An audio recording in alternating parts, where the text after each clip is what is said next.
Okay. We are live. Enid, if you can hear us, if you can accept your panelist invitation, or if you don't see it, you can leave and come back, and then Madeline can try it again. It's 6:02. We're going to wait a few minutes for everyone else to arrive, but I just wanted to have it live so that people know that we are here. Um,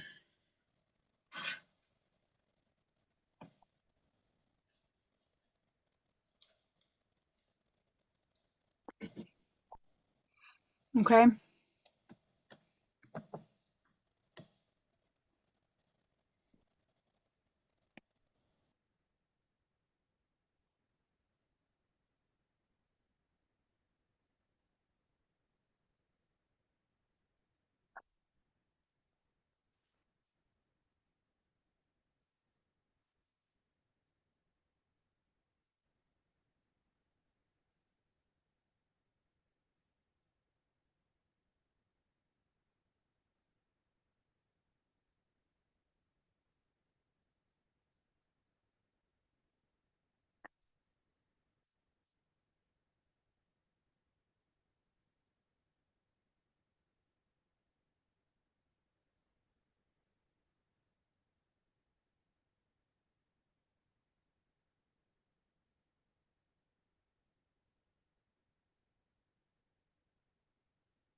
Okay.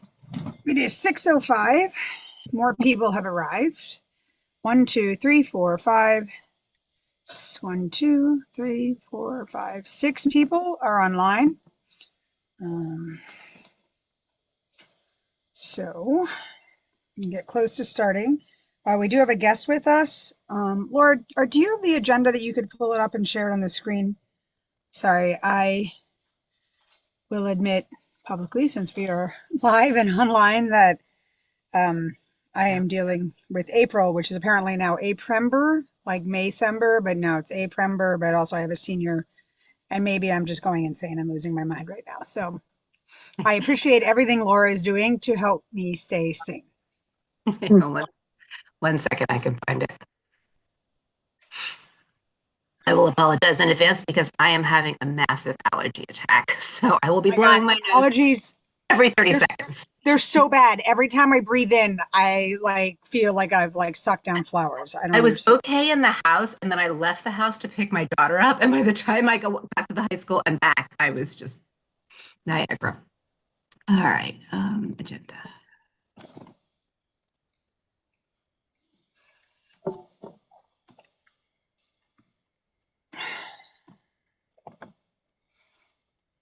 All right. Let me share my screen, and I have too many things open. Oops.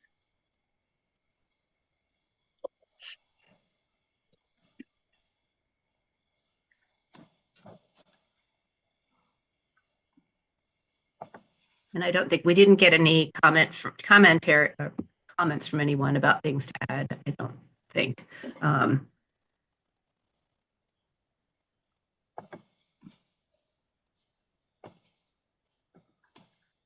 Okay. Just so everyone knows, Tola is out on sick leave. So in the meantime, or medical leave. So Hillary is going to be managing us in the future, for the time being. Words. Okay. So welcome everybody to the April meeting of the Annapolis Education Commission. I appreciate everyone's time being here. I know this is a really busy time for many of us, and I appreciate it. I know we have a couple people that are coming late, but I do want to get this started because we are going to be discussing redistricting, and so that is what I have to say about that. So I'm going to call us to order.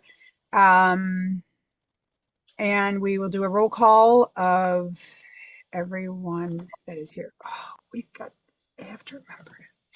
Sorry. Okay, so for Ward 1, we have Fish. Hi. If you just want to do the brief introduction that we normally do. Oh, okay. We're doing the Fish Dark Ward 1. Not a parent one day.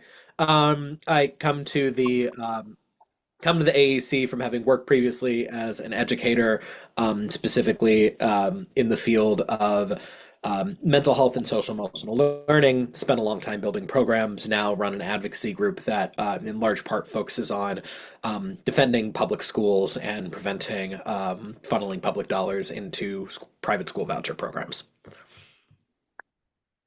Awesome. Thank you so much, Fish. That is all so important, especially right now with everything in flux in our educational universe, in so many ways.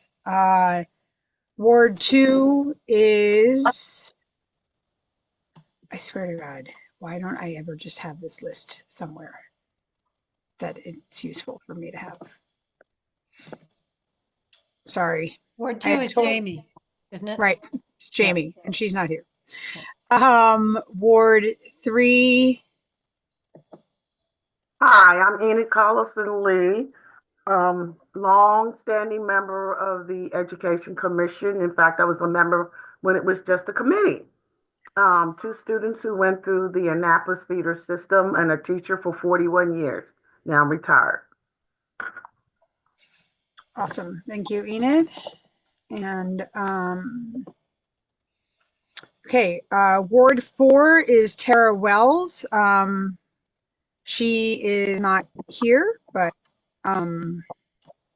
so go on to Ward 5 is India Oaks, also not here. Ward 6 is Corey. India and Corey both indicated that they were going to be late for tonight. Ward 7. Laura Booth, parent of a 2021 Annapolis High graduate and current parent of a current student. And I think I'm going to be her parent regardless. Of freshman at A High. Sorry. Ward 8 is me, and I am the mom of apparently 37 children at 24 schools, is what it feels like over the last. I mean, we've only been off spring break for 2 days, and I don't even know how many things I've done at the various schools since. I don't know. Anyway, I'm Jess Packler. I'm a mom of 2 kids at Annapolis High School, both of whom did the IB pinning and cord ceremony today. My sophomore got his pin and my senior got his cord, which was a really great ceremony. And it was great to see so many kids from all parts of our community participating in there. And if no one's ever been to the IB ceremony before, it's really neat. They have, when the sophomores are walking up to get their IB pin, they have a senior walk with them. Either in our case, Sam walked with Henry, but in other cases, it's just random seniors and sophomores or friends or however walking up together. So it's just a really neat episode of community within our school. And then I have a 7th grader at Annapolis Middle who got to spend today returning a turtle that the school raised to Poplar Island. So that was really exciting. And then I have a 5th grader at Eastport Elementary who will start testing tomorrow. So that's what his big focus is right here. All right. And then we have at large Janet. Yep, Janet Norman, parent of a 2018 and 2021 Annapolis High grads. And I worked professionally on Poplar Island, so I'm glad they took the turtle out. Yeah, both Bates and AMS had turtles, return turtles today. It was a pretty cool experience. Excellent. So, is Pam here at large? She's coming. She said she would be a little late. Okay. Odessa?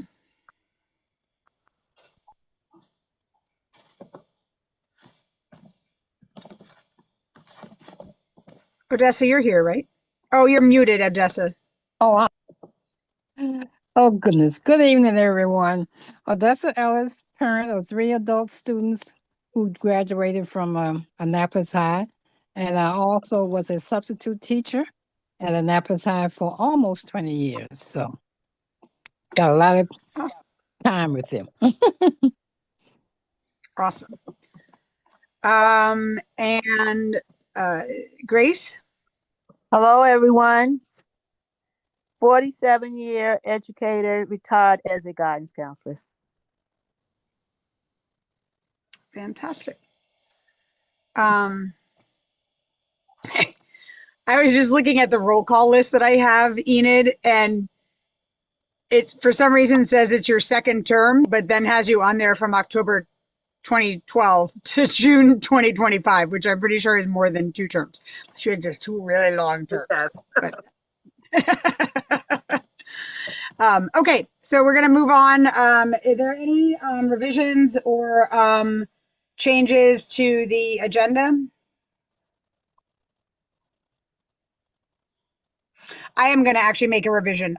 We have a guest in the wings, Kathleen Perry, and she has public testimony, but it's specifically regarding the redistricting phase 2. So Laura, if you can add like a 6A and add Kathleen, it's Katie, right? It's Katie Perry, I think, right? Sorry. You can add Kathleen. That's her name as she is in the screen. And okay, perfect. Are there any other changes? Can you scroll down to the bottom? Okay. If not, can I hear a motion for approval? I'll move. Janet, you're I second. okay. Laura moved, Enid second. Okay, anyone opposed? All right, the agenda is approved. Laura, do we have the minutes from the March Yes. 26th? You can Yep. share. Yep. Hang on one second. Thank you. Bring those up. Thanks, Mom. They went out in the email too. Right, I just meant, do you have them available? Yep. Hang on. I just gotta get back to that folder. Minutes. Somewhere. Where are they? Oh, here.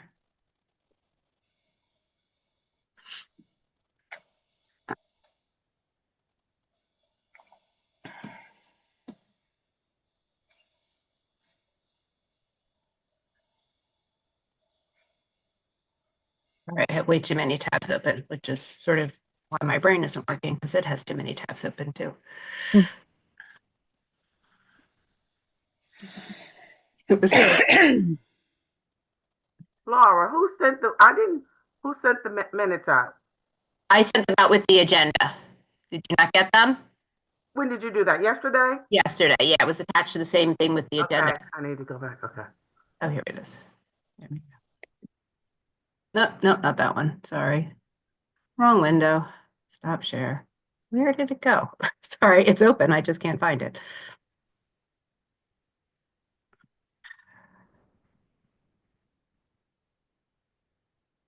Huh. Interesting. It is not letting me open up in Adobe. Hang on. I will have to go back and get it up this. Minutes.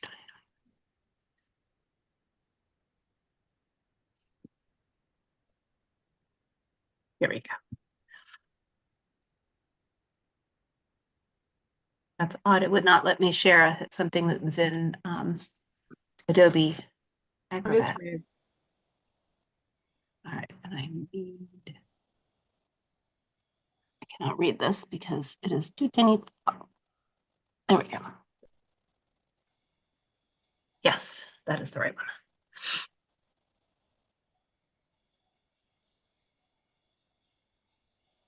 You want me to slowly scroll through? Sure.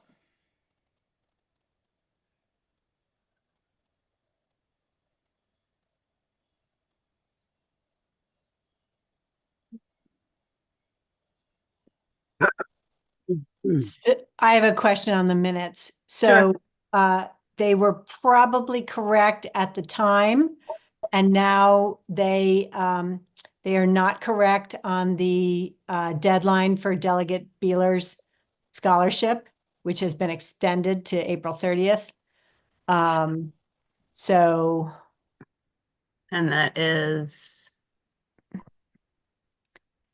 that is down in scholarships. Yeah, but but the minutes are still correct. Right, we can't update it. Yeah, yeah. right. But we've made it, we'll just make a note to anybody watching that the Right. scholarship has been extended. Right.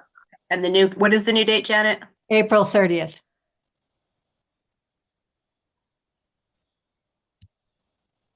And I guess the minutes for this month, Corey would, or I guess Corey on, would reflect that.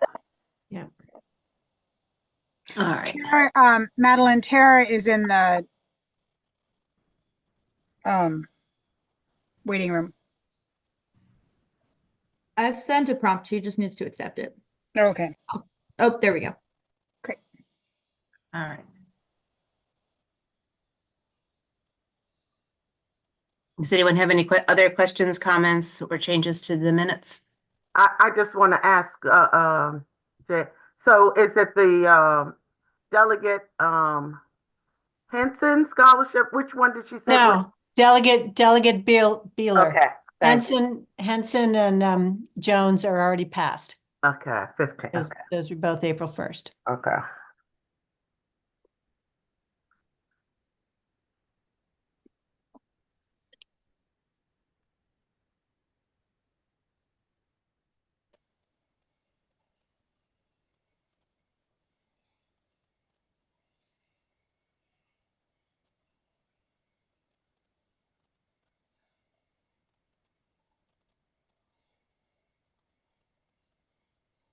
Any other questions or comments? If somebody wants to put forth a motion, I'll move. Can we adopt the minutes as presented? Second. So moved. Second. okay, anyone opposed to passing? Nope. Any abstentions? Nope. All right. It's approved.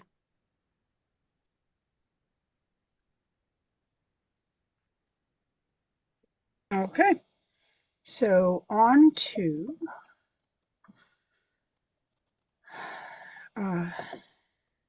the next part of the agenda, which is public comments. In addition, aside from the redistricting comments, do we have any other public comments? I don't have anyone in the attendee list except for Regina Brown, who I believe is just watching and here most months. Okay. All right. So we are going to move on to the redistricting. We have talked about the redistricting now at the last two meetings and gone through the maps, which I will pull up that webpage. But I don't think, what I think I'm going to do is we'll start, if you want to let Miss Perry in so that she can she has a presentation and some information she would like to share from a group of residents who will be affected by this and specifically by the changes that are happening within the Annapolis cluster. So thank you so much for joining us. I appreciate if you want to give a little background about yourself and where, you know, where this information is coming from and everything. Sorry, is it Kathleen or Katie? Sure. So, it's Kathleen Perry. Sorry to disappoint. I did not perform at the Super Bowl. I did not go to space. I live in Edgewater. Sorry, Kathleen. It's No, been a that's long, okay. a So long day. I truly get it all the time.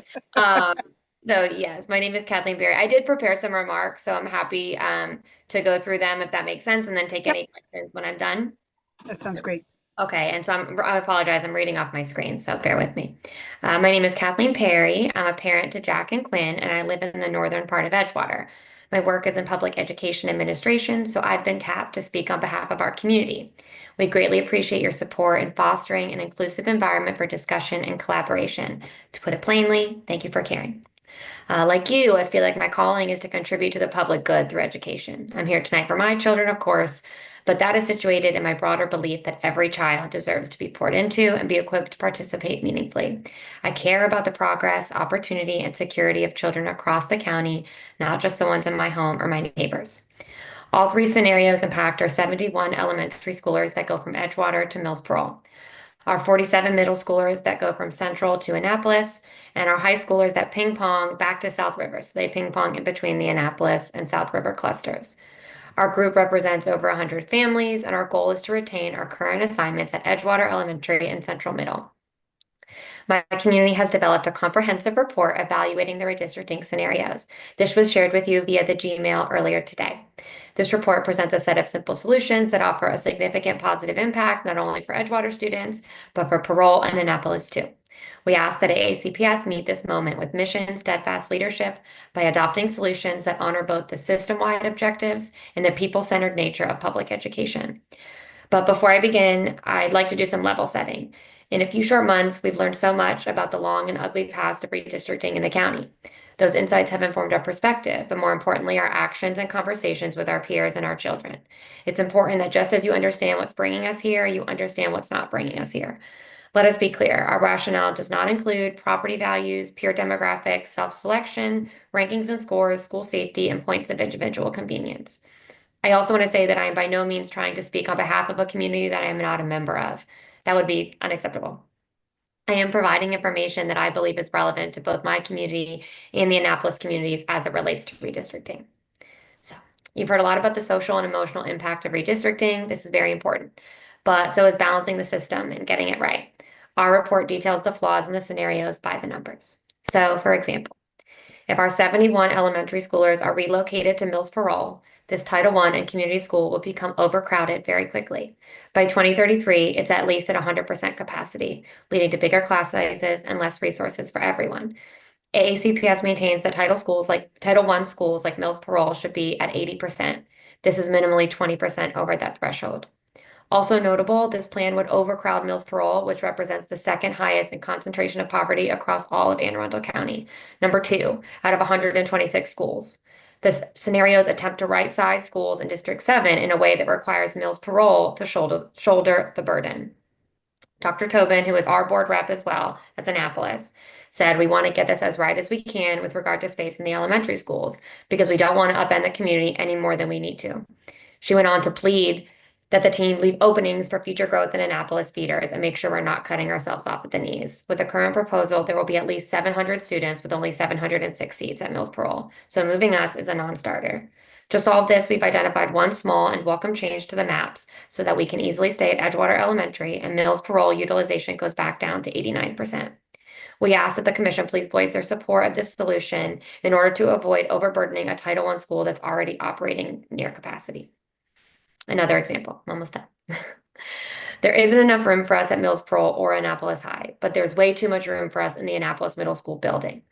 Uprooting 47 Edgewater kids doesn't solve the 759 seat deficit at the middle school. This is the root of the issue and an opportunity to identify areas where needs and resources coalesce. Under those scenarios, the utilization rate at Annapolis Middle School rises marginally when they move us from 51 to 54%, falling short of any set goals. We recognize the need for improved utilization at Annapolis Middle, but goals must be balanced. A mere 3% increase does not warrant overcrowding Mills Parole and forcing Edgewater students to ping pong across clusters. The good news is our current middle school is not overcrowded and we can easily be left where we are, and that is our request. So why do I bring this up to you? When I hear that there are 759 seats at Annapolis Middle School, my first thought is that is a whole lot of space. What is the best way we can use it? Is it ping-ponging 47 Edgewater kids? I don't think so, especially when it doesn't accomplish any of the utilization goals. Let's do something better. How can we show up and meet community needs? What do we know about its unique challenges? AACPS should address the imbalance of space by strategically reducing the middle school capacity. The strategic plan says innovation is a core belief, so do it. Innovate and use the space in the best possible way. Teacher training, school improvement personnel, serving students with specific needs, pre-K, shared spaces, a food pantry. This underutilized school could be transformed into a vibrant community hub, enabling resource efficiency and fostering stronger community ties. Our report offers several existing programs, new programs, and example programs from our peers in Baltimore and Prince George's County that can find a home in this space. They range from easy to implement to dream come true, but they're all much better than the unnecessary ping pong of 47 Edgewater students to fill a 759 seat deficit. This is just a sample of the information available in our report and our proposal. Once again, the document was shared with you all via the Gmail. After reviewing, we ask that you please share your support with Dr. Tobin to help ensure our proposal is included in the superintendent's July recommendation to the board. On behalf of my community, thank you very much. Thank you. So I'm happy to take any questions, or if anyone has anything they want to say in response, go right ahead. Okay, and if you want me, I can share the presentation that you sent if there's anything that you want to use as people are answering questions. I mean, asking. Sure. Yeah. So yeah, it's like a slide deck, but I sent it to you as a PDF. Yeah. Yep. I sent it, and I've sent it out to all the commissioners as Okay. well. Okay. I see some hands. I don't know if you want to call on people, if you'd like me to call on Nope, people. you can go ahead and do it that way. Okay, Enid, I saw your hand first. Okay, thank you. I'm just trying to make sure. So you said you live in I just lost you. Wait a minute. You live in Edgewater, That's right. but you don't have kids in the school system. So I are have two you kids. hired by the community or? So I have two kids. They're 4 and 2. So when the scenarios are implemented is when my son will start kindergarten. Yep. And I live in Edgewater, but I'm on the northern part of Edgewater. So Dr. Tobin is still our Board of Ed rep. Uh-huh.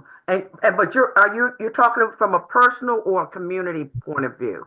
From a community point of view. So we have banded together as 4 different neighborhoods. So it's Gingerville, Will Eleanor, Poplar Point, and Homeport. And we have about 100 families that have signed on and are actively engaged in advocating for our proposal. So it's not just me, but I'm here essentially speaking on behalf of them.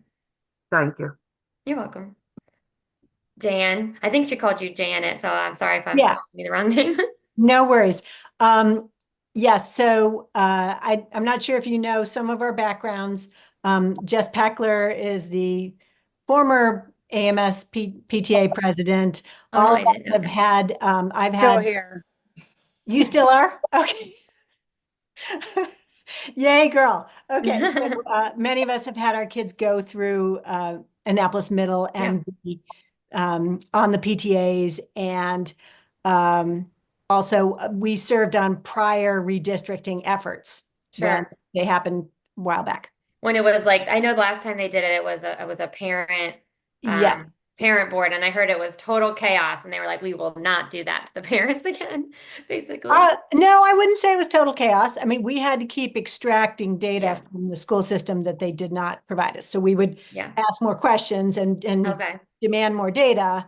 And then that, If by chaos they mean we wanted data and they just wanted us to make decisions willy-nilly, then yes, I mean, I guess that would be chaotic. No, I but- was told, no, sorry. What I meant was I was told it was very challenging for parents who were on that committee to navigate being responsive to folks in their neighborhood and their community while also trying to do the hard task of redistricting. It put them in a hard place. That's what I was told. I didn't find that. Oh, okay. I didn't find that at all, but it was difficult extracting information from AACPS to make the right decisions in Mhm. things. And so, yeah, the balancing between Bates and Annapolis Middle and stuff. So I've toured through every, closet and auxiliary gym and everything at Annapolis Middle. I helped as the science coordinator there and for the PTA and Jess, can you correct? Because when I went through with Principal Kelly, there were rooms that were considered counting toward their capacity that were completely not suitable as classrooms. And we had an entire hallway wing that was administrative offices. So just as you said, there were a wide variety of community support and AACPS central office support systems within Annapolis Middle. Now, Jess, I would say that the utilization has changed in the way that it's set up. I think Ms. Hunt has done a really phenomenal job of utilizing the space. I know there's also, a whole wing of administrative, is that not still there? ACPS and not AMS administrative, but Right. like offices for like Jim Todd and Ginger Henley and, Right. right. So that, So it artificially, it makes it look like the building is empty of students who should be, and a whole wing of empty classes, which. right. When you look at the numbers and you say, oh, we're at 54% utilization. Yeah, if you click I Annapolis don't- Middle School on this, because right now I you don't- have Bates. Right. Okay, Yeah. here you no, go. Now you got it. There you go. Yeah. It doesn't feel when you're in the school, and I was just there today, like we're at 51% utilization. It feels like full utilization because we have, so many pull-out classes. It's a Title I school, so you want to have smaller classes, Mhm. which is an issue that I have across the board with the redistricting is how is that being taken into account, right? If we're looking at everything, all of our schools and trying to get, 100% or 85 or 90% or whatever the efficiency rate is that we're trying to get to, are we incorporating what is considered appropriate for Title I schools, right? Because state rated capacity is state rated capacity of a non-Title I school, That's as right. opposed to state rated capacity of a Title I school. And Title I schools are supposed to have a lesser number of students per classroom than a typical school. But I don't see that addressed anywhere here. And I just want to throw out that we did request to have somebody here from the school system to answer questions and discuss this with us. And the school system denied that request. So they said, just like any other community organization, that that if we want to have a discussion about it, we can go to the meeting next week, which I plan to, but Okay. it Can was I just about that. can Yeah, I sorry. follow up on what I was trying to say? sorry. So when I walked through the building with the then Principal Kelly, we also pointed out that the cafeteria would not support a doubling of the student population if they're claiming we're at 51%. The cafeteria is one of the bottleneck features of this much older school. So it does not seem to be logically, if you were a school administrator and you were told to jam in X hundred more bodies, you could not function well in that school. That's right. And then in addition to that, just to let you know, that's not what I included in my remarks, but you'll see it in the report. If you combine the capacity at Annapolis Middle and Bates, Yeah. it's actually over 550 more than what Annapolis High School can accommodate. Right. So there's this spot, and it's really coming from Annapolis Middle. You're getting that 500 extra seats, 550 extra seats from Annapolis Middle. And then the high school actually yields more than the middle schools. So it's like this huge swing. It's imbalance. And essentially that building, the capacity of that building, that 1549 is too high for a variety of reasons that you all have brought up right now. Yes, And we don't personally, us in the Edgewater camp, don't want to see our students ping pong between middle and high school. sure. They live in Edgewater, they go to Annapolis schools, and they get ping pong between 8th and 9th grade. And as you Yes, can see, it's only 47 of us, right? Like it's not moving the needle in any way. right. And if you That's look at why the we included video, that in our report. that I very much, I appreciate you documenting all this in the report. I'd look forward to reading it. If you look at the video from our last month's discussion at this meeting, we brought up these same concerns about Mills Parole students, Mhm. going to being separated from their middle school to their high school experience. Suddenly you're entering 9th grade, the academic pressure ramps up. Right. You're taking AP classes Mhm. and so you don't have any of the cohort that was Mhm.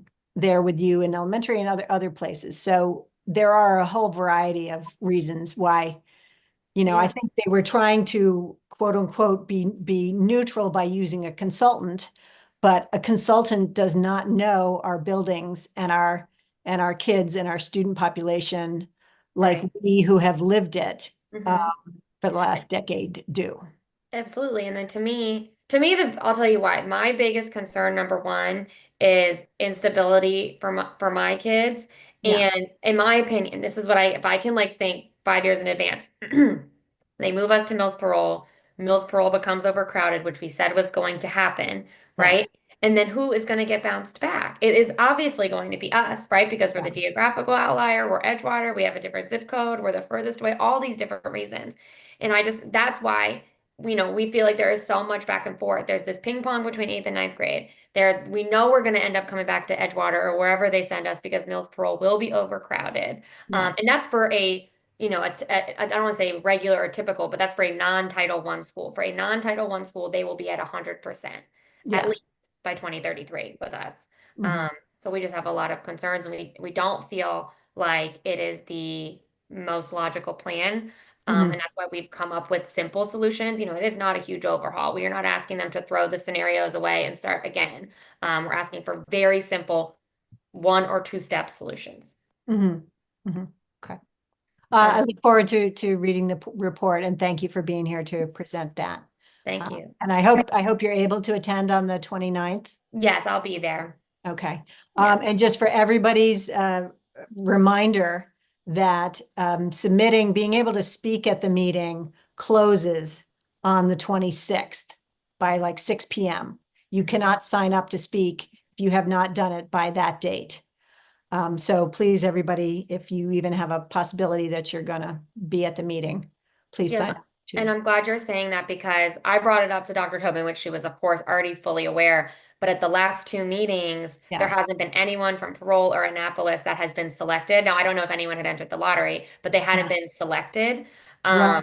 And there are other communities within phase 2 that have a very, let's say, outsized representation. I'm not trying to disparage Yeah, anyone. no, They're really showing this has up. been and- historical outsized representations that we have all. So I'm glad you're saying that because I found that to be, I just Mhm. wanted to flag it for her. and That's which the is whole worth reason that this commission was created in the first place, because we generally have in the Annapolis cluster a Been smaller representation, Mhm. which again is why it was disappointing that the school system was not interested in helping us find somebody to talk tonight. But let's move. Janet, can we let Odessa? Can do. Ms. Perry, good evening. Hi. I'm the at-large representative on this board because I live in Edgewater too. Oh, okay. So yeah, this is about the third or fourth redistricting thing that I've been presented. So are you in the Gingerville area or? Yes, I'm in Gingerville. So are those kids going to South River High School or are they going to Annapolis High? They go to South River. So that's what we're calling the ping pong, right? Where like they live in Edgewater, they go to Mills Parole, then they go to Annapolis Middle, and then they ping pong back to South River for high school. Odessa, can you see the screen? Mm-hmm. Yeah. Is the map up? I can't tell if I'm on the right Yeah, tab. but I've been through this about 3 or 4 times with this redistricting, and I'm just trying to figure out Right. I was just going to what. show you for right now. So right now, Uh-huh. this is the existing, I don't know why it's not showing the existing situation for the, okay. So the existing situation, right? So Gingerville, Mm-hmm. it's not show. I don't know why it's not showing the right color, but anyway, so in all three scenarios for elementary school, Gingerville moves to Mills Parole.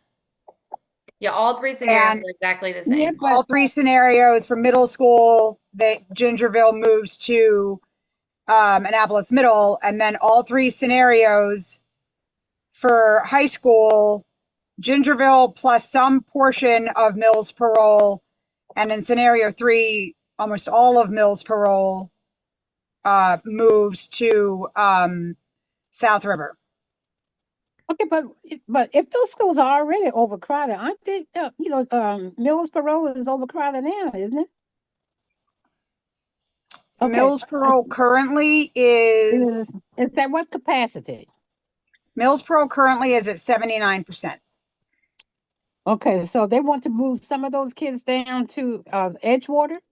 So no, they want to move Edgewater kids into Mills Parole to bring it up to 89%. But again, And that's, then move that them goes to back high to the whole school at Southwood. conversation about Title I, and then move those kids. So if you look at the map, there's scenario 1. It's this portion of kids, the kids on the south side of Aris T. Allen and Forest Drive that are in the Mills Parole area. They will go to South River along with Gingerville.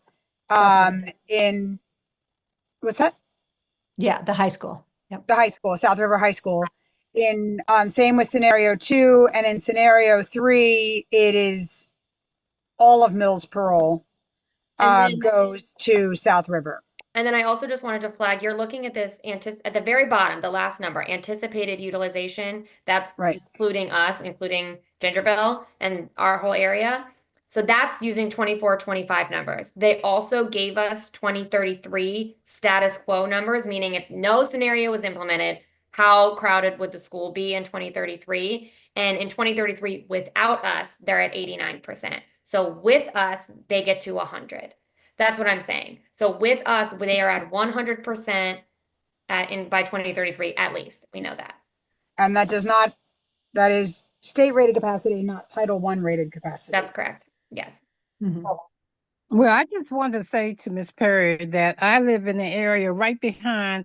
I mean, people don't know that this is Edgewater because I'm right on the line. Mm-hmm. So the redistricting meeting, we had to explain to the people in Edgewater that there's an Edgewater almost in Annapolis. Yeah. I know. It's crazy. And so, that community or my community has to be taken into consideration too, because, Sure. I mean, What's the it's name of growing. your community, Odessa? What community? are you- Dorothy Heights. Dorothy Heights. Dorothy Heights. Yep. And Okay. so I think the other thing that we need to discuss, and we talked about this the last 2 meetings, so I'm not going to go over it. And this is just my feeling, and I know there are different people with different opinions, and so I want everyone to. But my concern is we have a lot of great programs in the Annapolis cluster that work on all of the, work with all the different schools. We have Boys and Girls Club, we have Charting Careers, we have Seeds for Success. And those are programs that follow students from kindergarten through senior year of high school in some cases, right? And the very least, they go through one, and STAIR is the other one, right?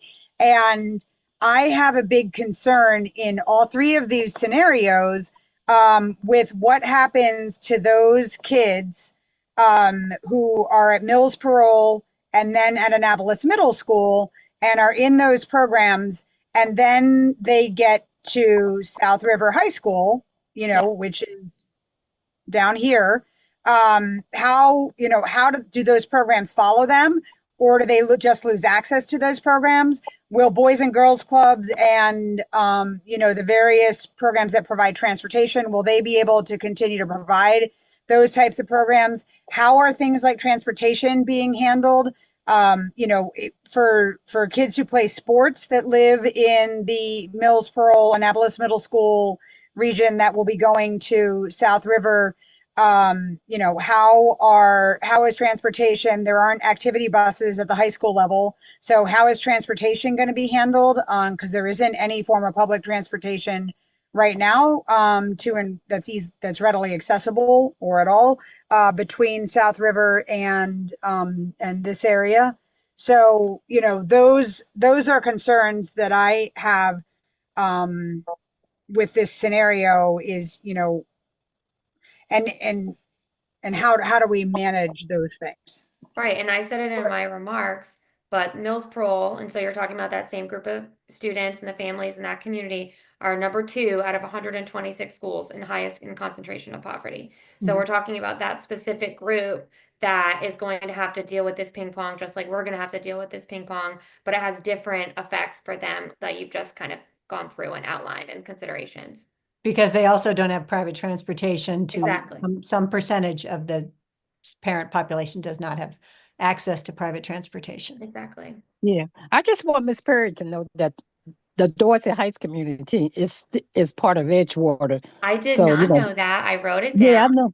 Yeah, I know a lot of people don't Yeah, know. I know. I didn't know that. Yeah, I wrote it down for sure. I will right. definitely look at it. So thank you. And I know you said you've been through this 3 or 4 times. I think that something that the district needs to think about is I understand that there are border territories, right? Like there are areas that are on the border and they're easy to move around, but it is not really fair to consistently do this to the same families over and over and over, because they have to change their boundaries. I understand that the system needs to fit and it needs to work and the numbers need to be right. But to your point, you've been through this 3 or 4 times. It's really it's a burden that only certain neighborhoods have to continue to bear. Mhm. Well, Jess, I just want to the build on reason- your point for one second. When you said, how are they going to manage these supportive programs like Seeds for Success and Charting Careers, and how are they going to manage transportation and stuff? I would not phrase it as how are they going to manage, because there will be platitudes given of, we'll work things out, everything will be fine. The contact will be discontinued. The public transportation is not available. Why does your scenario force this issue with that? Like, don't give them the option of saying, oh gosh, are you going to manage it? Yes, perhaps poorly, or perhaps not at all with budget funding. Well, and I think one of the things that one of the facts that I've been trying to get, and I don't know, Kathleen, if you got this information when you were doing yours, is in regards to the number of families that lack access to transportation or that rely on ACPS bus services in the Mills Pearl and the Mills Pearl to Annapolis cluster, because I think that is one of the things that, all of us in the Education Commission have discussed numerous times and are well aware of, is that in the Annapolis, in the city of Annapolis, we have a different demographic when it comes to transportation than anywhere else in the county. There's one other area where it is similar, but only in the city of Annapolis do you have such a high number of families who do not have access to personal transportation. Well, yeah, I mean, it's the only city in the county with public housing. Well, but it's not even just public housing, right? It's a city, it's an urban city, and it's not even necessarily just an income thing. Sure. It is an urban city, and you don't have to anywhere else. Like if you live in Edgewater, the other part of Edgewater, you have to have public transportation you have to have private transportation to live there. If you live anywhere else in the county, you have to have private transportation to live there. If you live between the 2 rivers in the Annapolis area, you don't have to have private transportation in order to live and function there. It certainly makes things easier, but it is not necessary, right? Because there is public transportation. It is an urban center with access to, in most places, walkable access to a lot of different things. So anyway, and particularly actually, of all the parts, Mills Parole is the one that is the most walkable of the communities, particularly this part of Mills Parole, right? But actually all of it. This is the most walkable. This is the area that has the most convenience to grocery stores. To, Eastport is a food desert. There is not a walkable grocery store if you live in Eastport. If you live down in Hillsmere and Bay Ridge, there's not parts of it there is what's considered a walkable grocery store, parts of it they're not.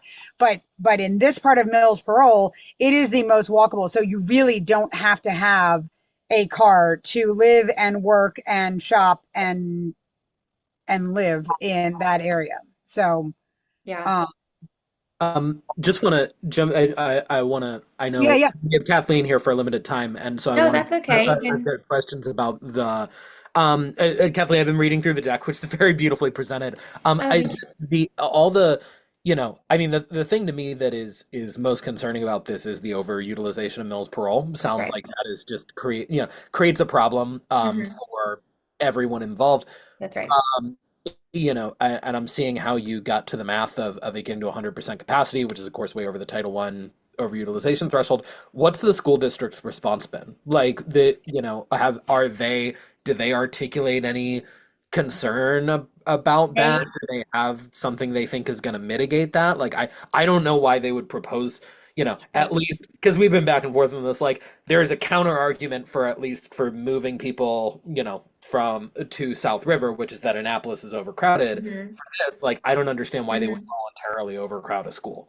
Sure. So, as Jessica kind of alluded to, so far in the process, the maps were released on February 1st. This has not been a two-way conversation, I would say. It's been more of a one-way conversation. At first we were only allowed to submit our comments into the web tool. Now, because there was community outcry, they are hosting these 3 sessions, but they are not a Q&A. They are 2-minute public testimony, and there's no responses. And as policy, they're not able to respond or answer to questions or anything like that. So to answer your question, Fish, what have they said? They have not said anything. I know that this was rolled out to them today as well. So I know that they've received it. I've made sure that they've received it. And I've asked for confirmation. Now I don't know what their view is on it. That's a profoundly stilted process. I'm sorry that you're falling into the middle of it. But okay, so that is. Yeah, well, that makes it even more baffling because, I don't know why you would pack a school like Mills Parole to 100%. That just doesn't Fish, this has been an issue also in the Annapolis cluster as well, because the numbers that they're using, and Kathleen, you should be aware of this as well, the numbers that they're using for Eastport, which affects Eastport, Tyler Heights, Mills Parole, and Annapolis High School, don't include the CNI project that is on the books, which could double the number of residents in Harbor House and Eastport Terrace, That's a development project? Yeah, the CNI, it's called the Eastport CNI, and it is a project to totally redevelop Harbor House and Eastport Terrace. And in order to do that project, they have to, it's a 700, they have to build 700 units. And I think right now we have 350 something. It's basically doubling.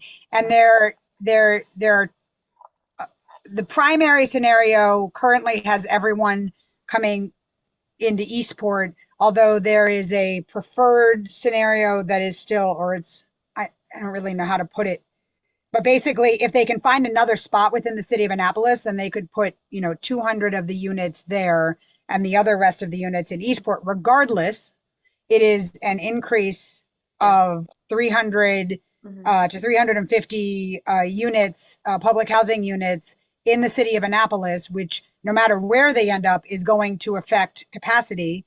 But right now is definitely going to affect capacity at Annapolis Middle and Eastport Elementary if it goes as it's planned right now. Yeah. I mean, across the board in a lot of different areas of Annapolis, there's a lot of development planned. I know they're planning to convert a lot of aging commercial properties into residential as a way to fill needs for housing. And Dr. Tobin, who's all of our board rep, has said, and I said at the beginning of my remarks, like, please leave space because Annapolis is going to continue to grow in terms of the number of students. So please leave space.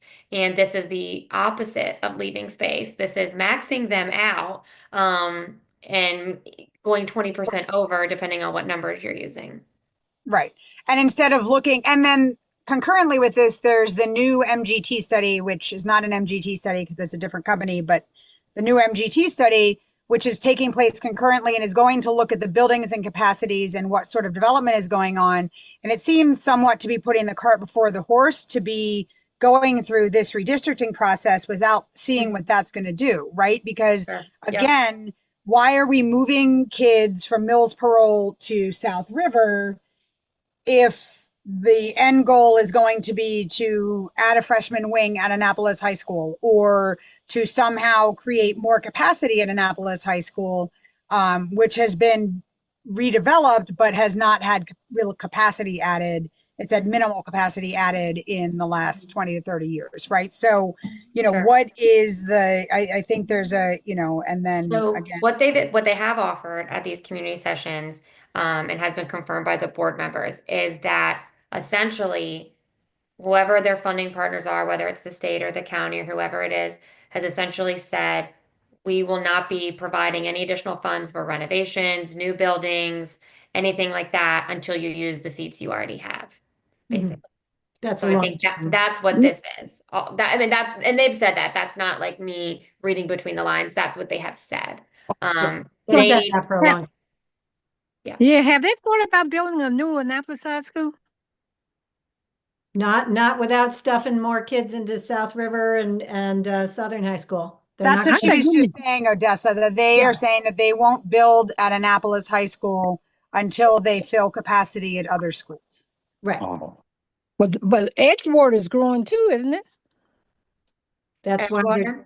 trying to. Edgewater Yeah. is pretty stable, actually. Like if their status quo numbers that they're projecting out to 2033 is pretty stable. At least from what their projections are. Mm. But like Mills Parole goes up 10% by 2033 without us, so it is growing, exactly what Dr. Tobin said. So Well, and everything in that area is part of the town center area, so they can continue to build without school capacity isn't included in any of the planning and zoning in that area. So that's yeah. that's a part of it as well. Yeah. Well, I really appreciate you all giving me the time to present to you. It sounds like you all got the presentation, so thank you, Jessica, for distributing that, or whoever did it. Does anyone else have any questions for Kathleen? Sorry, just me. No, that's okay. Kathleen, I've got another question. Go ahead. As I'm on board and with you so far. I appreciate all of the suggestions of alternatives, especially the early childhood education one, because we were just talking in our prior meeting about the lack of space for early ed programs in Annapolis, and frankly, again, a thing that concerns me is just the lack of space for public early ed delivery in the county. Do you have a sense of where there might be the most support for one of these alternative options for? I have no idea. So I know that the primary training facility, I think it's called the Carver Center, which is like the teacher training facility. It's in Gambrills right now. It is being funds are set aside to be converted from the teacher training facility to a full childcare facility. So that needs a new home. And they're trying, I guess the plan is to put it in Severn Run, maybe because it's nice and new and beautiful, which makes sense. And you would want to train your new teachers in, the newest, snazziest space. But Severn Run's supposed to be at 95% capacity very soon. So that doesn't really make sense. So to me, if I was somehow in their shoes, I think the easiest solution, something that already has to be moved, you already have money to move it, you could put that in Annapolis Middle.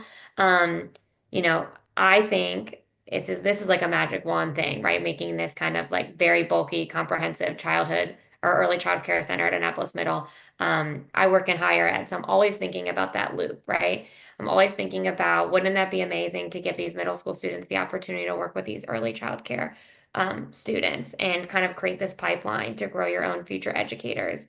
I think that would be such an amazing opportunity. I think that would be really innovative. I think that would take the school district to another level of the way they're meeting the community needs. So I agree with you. I think that's awesome. But I have no, like I said, it has been a one way. I don't know what they would think to do. These We were already have a preschool program at Annapolis High School where Mhm. students who are in pre-education can work there. And then just so everyone's aware, who hasn't been around for 800,000 years, because now I'm very old, when all the renovations were happening at the various elementary schools in the Annapolis cluster, Annapolis Middle, part of the reason the capacity was kept lower was because Annapolis Middle was always used as the school that the students went to. So Tyler Heights, Rolling Knolls, like or West Annapolis, when they were doing renovations, Mhm. the students they moved to Annapolis Middle, and Annapolis Middle already has a playground, a young kids playground. That, I mean, the middle schoolers aren't allowed to use the playground actually. So there is already space there because that was used as an elementary school. So Mhm. just throwing And that out. during those, when it was a swing school during the renovations, because of the cafeteria bottleneck, kids were having, lunches at like 10:05. Oh, yeah. There was a lot of problem getting the renovated school population and the AMS population fed. Also, Yeah, we and so- can't fit everybody in the gym/theater thing. Like, we're a middle school that you can't have, School-wide. right, have school-wide events. Wow.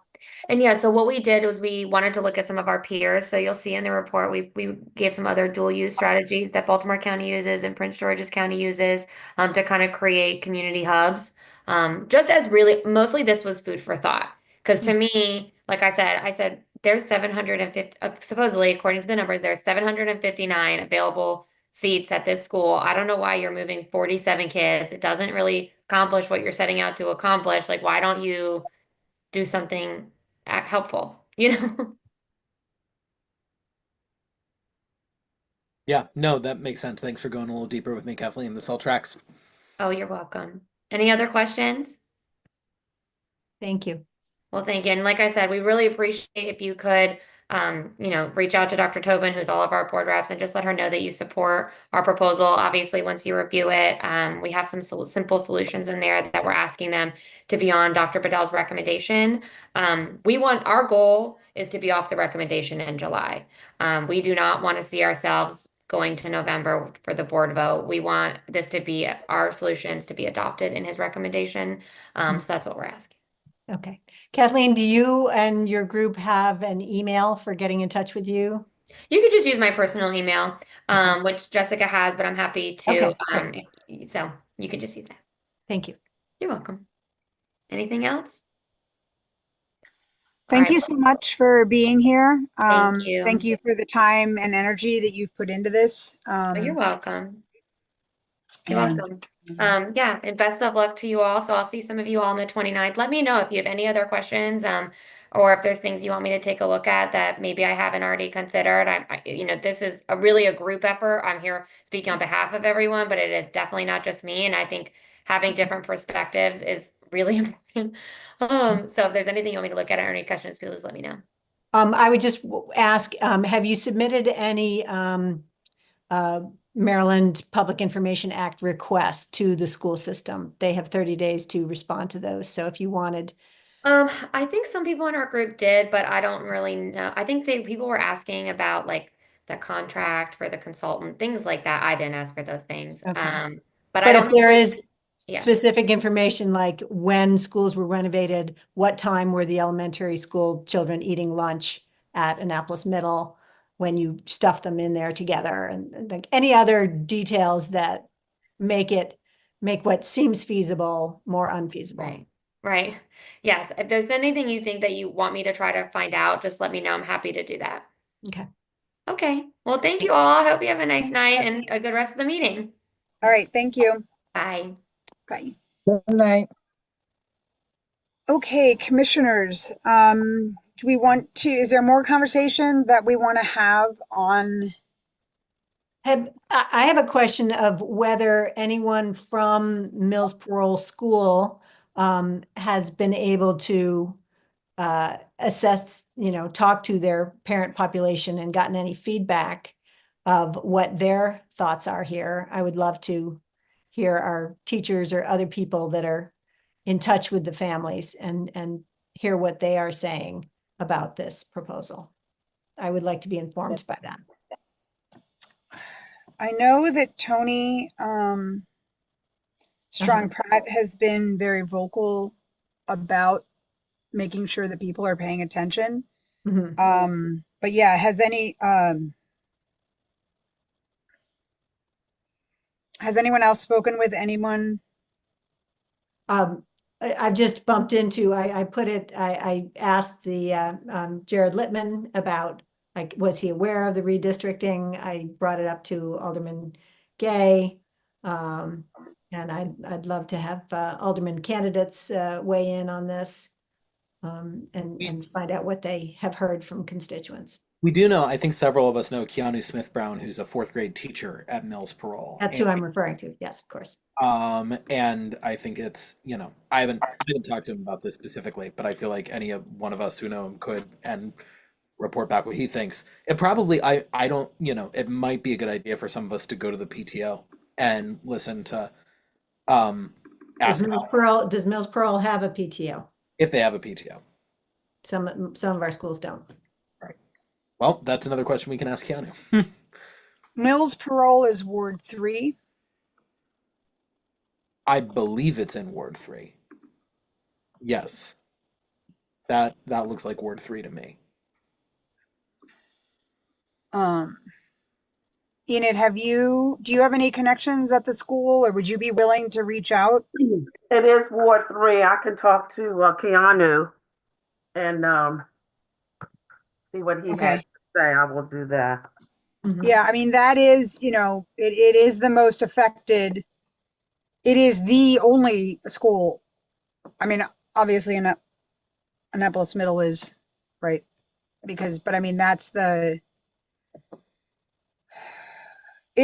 wait, hold on. Ward 3 that's actually Ward 3 and Ward 4. So Tara,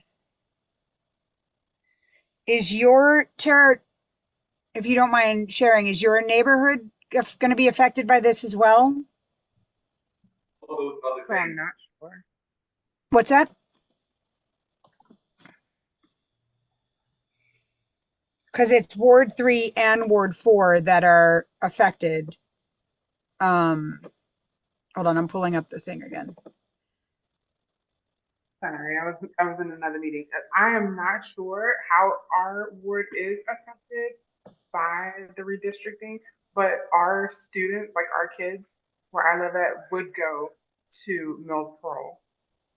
Okay, so I don't know if you can see the screen. But in the redistricting, so this is scenario 1. Again, it doesn't really show, but this is the current. So this area right now is all Edgewater schools, and then this area is Mills Parole. In redistricting, in scenario 1, elementary and middle school don't change. It's really high school where it changes. So in scenario 1, this section of the Mills Parole Annapolis community goes to South River. In scenario 2, that same part goes to South River. And in scenario 3, all of this that's hash marked here goes to South River. We might be affected because I'm looking at spatial.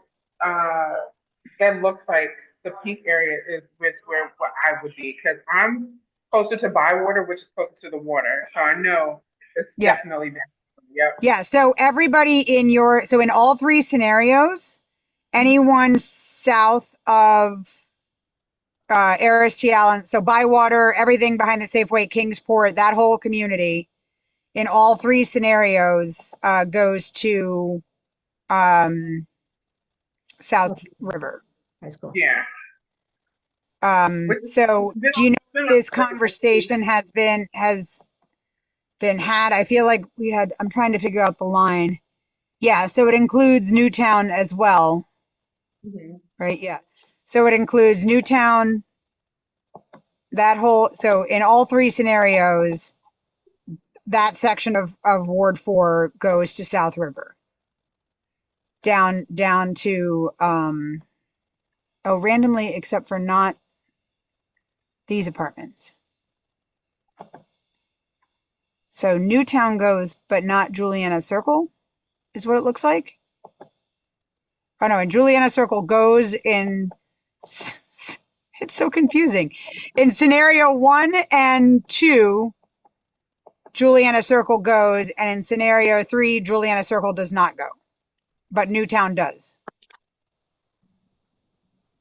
Right? Is that that's Juliana Circle, right? Yeah, I think so. So if Enid and Tara, if you guys can both, I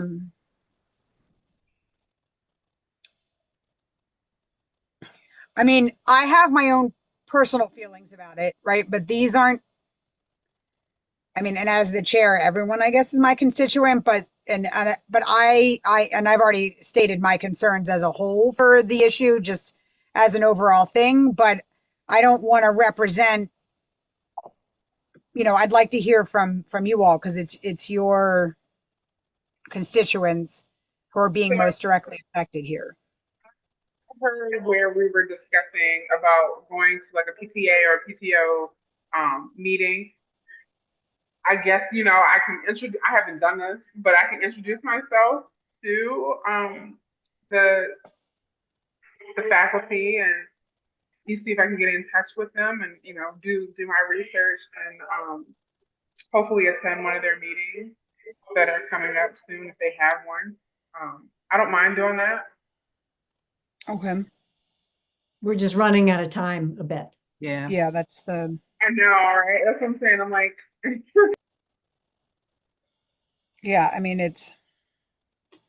Enid, maybe you and Tara could meet offline and sort of combine forces, and then maybe also speak with Tony Stone Pratt and Keanu about the situation. And get back to us with what the opinions are.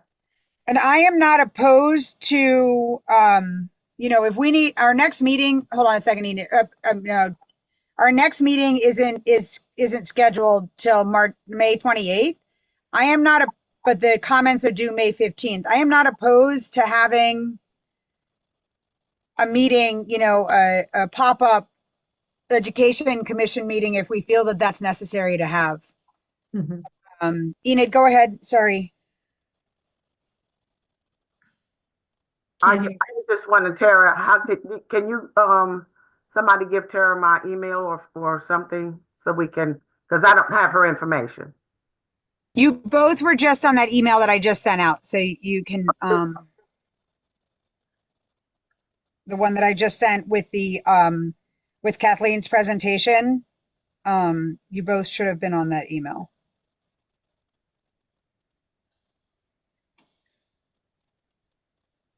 I'll look through it and try to figure it out. But my email is my name.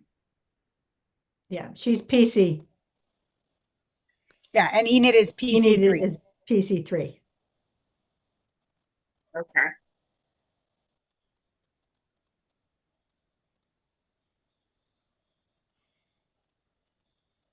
Does anyone else have the bandwidth or time to put into this right now, that want to assist Tara and Enid? You know, I do think, like I said, I do think that there are some things that really need to be sort of questioned or asked, or you know, in terms of, I mean, as I mentioned, right, this, if you look at the if you look at the information that is shared on this page, it does not include the CNI project. And that, I think those numbers are not included. And I think that that is a major problem with this setup. And the way the process works, because it's just sort of a one-way, you feed information in. I think that that's a problem. because I don't, I don't know how you can look at redistricting without taking into account a major project like that. That's a massive change, Yes. population-wise. Do we have numbers for the number of units that are proposed? I mean, I know I asked at one of the meetings, I guess when they did the presentation, I asked if the development was being taken into account, and they said yes, but they didn't. Obviously, that's not the case in this. So do we have like numbers where we can say, hey, currently there is X number of units which produce X number of elementary, X number of middle school, X number of high school students. If the number of units is increased to this, then logically we would expect to see the same percentage increase in each of those numbers. Because Laura, I agree with you, because a lot of people think Edgewater is over the bridge, but it starts really with my neighborhood, and then what's that community at the end of Fairfax Road is Edgewater. The community going right there by the Harbor Center. Will Eleanor? Yeah, right. All of that is Oh. Edgewater. Okay. Yeah. So they definitely don't incorporate the numbers because the city isn't incorporating the numbers. And Right. so if you look at Eastport, if you look at the state rated capacity, that they have, they're not incorporating those numbers, and because the city, it's too far out for the city's, projections, supposedly. But look, 2033 projected elementary school enrollment, Eastport is 283 to 323. That is the state capacity, 283. Full-time enrollment in 2033 is 283. But if you look at the enrollment figures for this year, can you see that? What I just pulled up? I don't know. Sometimes I feel like it. Yeah. We are at 283 now. Yeah. So there is no way we are adding 350 units into Eastport and not adding a single child. And for those who also have not been a part of the various conversations over the years, and Janet, if you feel like taking this on and discussing it, you're more than welcome to. I was about to scream, but well, we can't keep having these city and county disconnects, and if they say, oh, well, it wasn't in the report, so we just have to pretend it doesn't exist. This is driving me insane that we are replaying these same lack of data scenarios. And what I was going to point out also is that in the city and in the county, they use the same rate for figuring out the number of students who come from a house as they do from an apartment or from an apartment complex, and so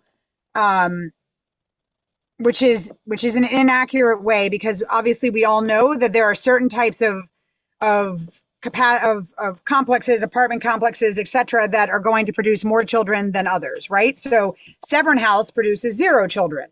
Harbor House produces lots of children. Watergate produces a medium range in there, but you have to figure it out. And there are other cities similar to ours, like Arlington,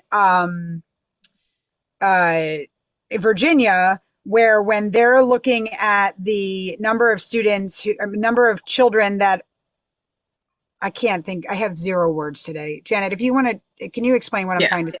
Please? The ratio, household to the density student ratio. So they'll take, and that's why I was asking 100 if we had units, and it'll multiply times 0.11 for the middle school, and you'll get that capacity.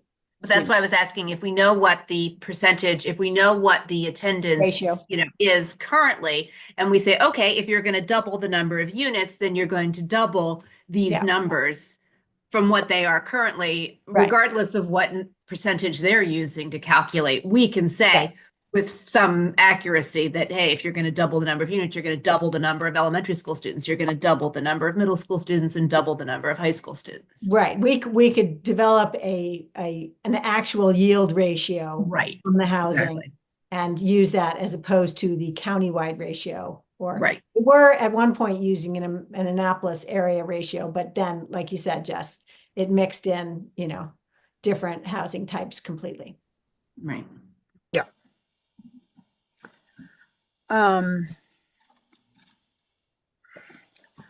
Does the current redistricting report give us the yield ratios they are using for these projections? I haven't read that.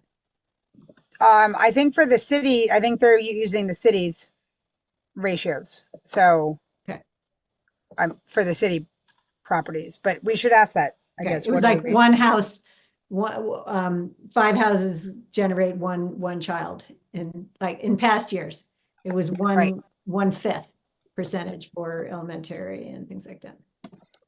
Right.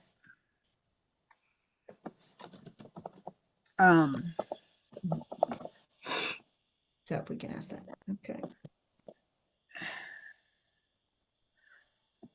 I would love it if somebody is willing to take the lead on this. I have, like I said, a I senior. can't because I'm going to be out of town for an extended period between then and the 15th. Okay. If there's anybody that would be willing to, consider taking the lead on this, putting together helping to put together some, not that we have to do, any one person has to do it by themselves, but, if putting together some questions that we can ask and, so, Well, for those, this is what I was trying to. I would, and if we develop those questions, I would like this commission to submit them as Public Information Act requests. And have the deadline of 30 days in the response due to us. So as you can see, this is the city's document, the school utilization chart that they have to produce every year. So this is January. But they only need to produce it out to 2026, 27. So as it says here, Eastport Terrace Harbor House redevelopment is a project that recently completed its planning phase, is not yet an active project under review by the Department of Planning and Zoning by January 2024, although it should be now. Additionally, there is no likelihood that any portion of the project will be complete by 2020. That paragraph is from a year ago. So that needs to be updated. So I need to reach out to the city, I guess, about that. But anyway, as you can see, that is not included. It's a zero sum. So even using the ratios, which are incorrect, there is zero Right. possibility that 0.142 is a correct ratio for Elementary. anything within our urban structure that is being created that is not a high end or mostly Yeah. older community, right? Yeah.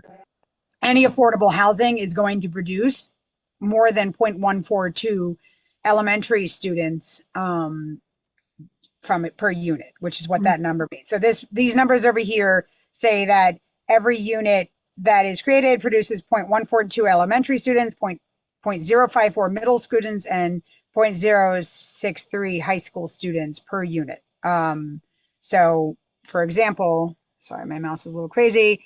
The Willows has 58 students, so 8.24 students are coming out of there. Pearl Place is 138, etc. So that's how that works. So if you had 250 new units, let's say, in a redevelopment of Harbor House, their ratio is saying that of 250 units, their ratio is saying that 35.5 elementary students would be produced, which we know is inaccurate. Right. But even at that, right, But it even isn't at even included. 35 and a half, Yeah. if you look at, so if the 2033 projections are for Eastport Elementary, 283 students, and even with the incorrect number, if you have 283 students plus, what did you say, 35 and a half? 35.5. students. 318.5, Mhm. which is basically at capacity. Now Eastport's at capacity. Yeah. and, Annapolis Middle. So whatever the number is then for the middle school. 13.5, yeah. Right. So 13.5, that brings Annapolis Middle now up to Yeah. closer to 1,000, which I still can't believe that our capacity, I literally have no concept how we would fit 549 more students in that school. I mean, I literally, like, Yeah. would they have to go to school in the cafeteria? Like, I don't understand where we would fit 549 students in Annapolis Middle. I can't imagine how that number is correct. It's not.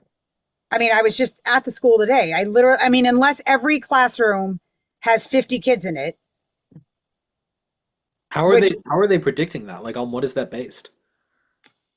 The ratios, Fish, or what are you asking?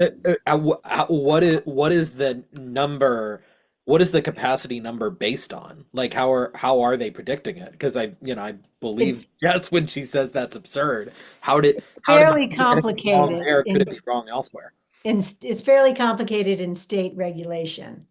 They don't include portables, which, there are quite a few of them at Annapolis High. No, we're talking about Annapolis Middle, though. I know we are. I'm just saying, like, the way that state rated capacity is calculated is fairly a bit complicated. Okay. It's a little opaque and archaic. They It use is they a use little different yes. numbers for the different grades. So like in an elementary school, state rated capacity for a kindergarten, square footage would be different than because of the class sizes. So it is. Right. Well, and that tracks because kindergartners need more space to move around. But I mean, it's okay. Well, it seems like it's confusing how the number at AMS would be so. It sounds like it's not a little off. It sounds like it's way off. I know that we haven't had Joanne on, but is she allowed to say what her personal opinion is? I'm sorry she wasn't here to hear what was said tonight, but has anybody talked to her, or is she allowed to? I've talked to her briefly. I think I don't think there's anything that prevents Joanna from saying what she thinks about different plans. My sense is also that she is attending meetings like we are and hanging back and trying to understand what other people think and aggregate that as a representative. And also, Tony, do you know her? Oh God. Does someone know Tony Pratt personally? Do you know her, Tara? No. Okay, because I know her. I don't know how we were supposed to reach out to her if I don't have her information. I know her. I can reach out to her. I can connect you guys if you'd like. So then basically, once you talk to her, if you pass that information on to us, and Tara, you ask people in your area, I'll talk to Keanu and ask him to talk to people at Mills Parole. And then what? What I want to know is, what do we do with the information that we have? You said it has to be in by May 15th, but I don't want to do anything without the rest of them knowing what we've come up with. You know what I mean? Right. That's what I'm saying. Do we want to discuss having a meeting prior to May 15th? A pop-up meeting?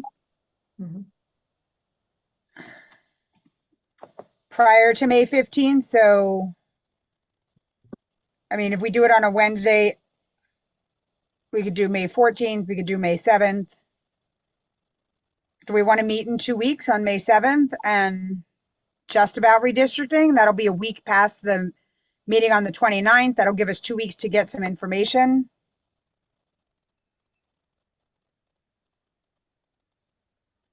I like that idea.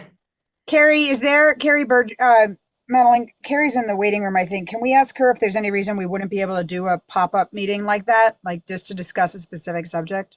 I do not see Carrie in the attendee list. Oh, did she leave? Okay. I mean, Hillary? Are you asking about Hillary, Jess? No, Carrie. I'm not gonna say that I never looked away from the computer, but I haven't seen her name. Oh, maybe Regina Brown. That's sorry. Maybe Carrie who? Yeah. Carrie's our lawyer, the lawyer that's assigned to our. Okay. Okay, well, we've had that in the past, so I don't think that we had it in the past redistricting. We've had it with school start later, so I don't think there's a problem, but I'll follow up with Hillary. If we had scheduled something for the 7th and we're able to do it, would people be able to make it? I can't, but You cannot? cannot. I'll be out of country. Is there a day that are you out of country for like the foreseeable future? I'm returning on the 12th. So the 13th or 14th. But don't hold it up just for me. Like if other people can do it, whatever.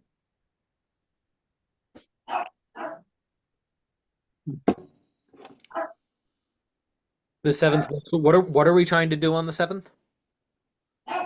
Have a meeting specifically about redistricting just to see, if we can get information from Mills Parole, if we need to, I guess.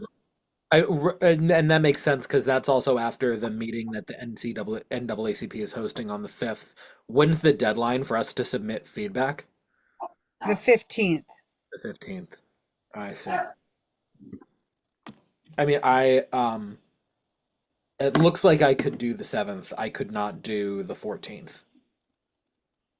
If we're sticking to Wednesdays. But again, it shouldn't be planned around me either. Anyone else besides Janet not able to do the 7th? I'm just looking at the board meeting schedule. Wednesday, it looks like the public session on the 7th is at noon.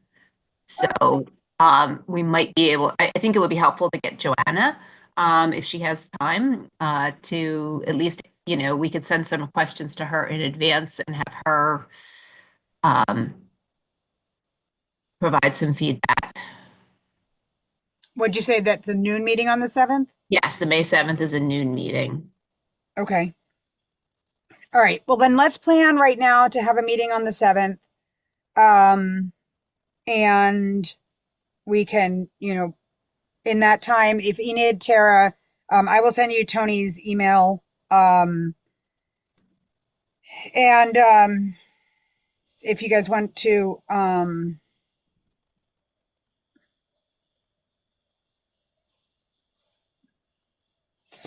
It would also be helpful if in the next 2 days, you will, if you have specific questions, I mean, the just is, the kids going to elementary school in one area and then that, of course, the overcrowding at Annapolis Middle and at Mills Parole. But if you have more specific questions, can you shoot them to us so we can get those the same way, to the I think the main thing would be, I think I can, and we can all like converse via email as well. I think the main thing to do would be to discuss with the families in the area that's affected in Mills Parole, the Mills Parole area that's going to be affected. Are they aware of this and are they okay with this? Right? Yeah. I think that's the primary thing, is to make sure that people aren't going to be blindsided by this. Because, like, let's be honest, most parents with kids in the school system just don't have the capacity to be spending the time thinking about this, right? That's why we're here, is to do that, is to hear from them. Yep.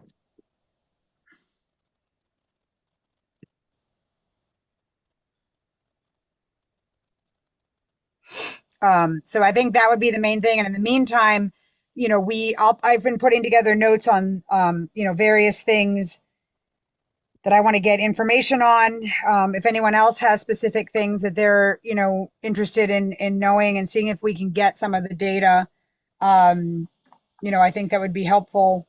And I think we could also put together, I started during the meeting while we were talking earlier, putting together sort of just a list of, here are the things that are concerning about the proposals, the scenarios. So if we could I could put that in and share it as a Google Doc. So maybe we could all sort of edit and add sort of, here are the things that we find. I think the fact that they didn't consider the farms or Title I populations at all is a real weakness in the scenarios proposed because it of all the reasons that we talked about earlier. So I think putting that in a document, I know typically our motions are, we're not in favor or whatever, but I feel like we really need to give them more specific feedback because that's what they've asked for is, submit community feedback. I've already left some, but I think, personally, but I think as an organization, we could say, here are the things that are our concerns about these proposed scenarios, and sort of spell out each of these. Excuse me, sorry. That would be not- helpful. I'm sorry? I think that would be helpful, Laura. Okay. All right. I'll put together, I was taking notes here too. I'll put some stuff in together and then we can maybe just sort of have a collaborative Google Doc where we can all look at it and then at our meeting on the 7th, we can say, okay, here's what we've come up with. And also, I guess, I know in the past we've had proxy votes too. So Janet, if we had something like that and you felt comfortable with endorsing it, if you wanted to, I guess we could you could give your proxy to one of us to vote for you as well, or anyone else who can't make it on the 7th, but would like to make sure that your voice is heard. I remember we did that for something, school start times or something in the past, so. Yep. Yep. Okay. Does anyone else have anything they want to weigh on redistricting before we move on to next parts? All right, thank you guys. And this is important. So thank you for the time spent each month on all of this. So thank you. Sorry, my printer keeps making like weird random noises. What's happening? Where are we next on the agenda? Next on the agenda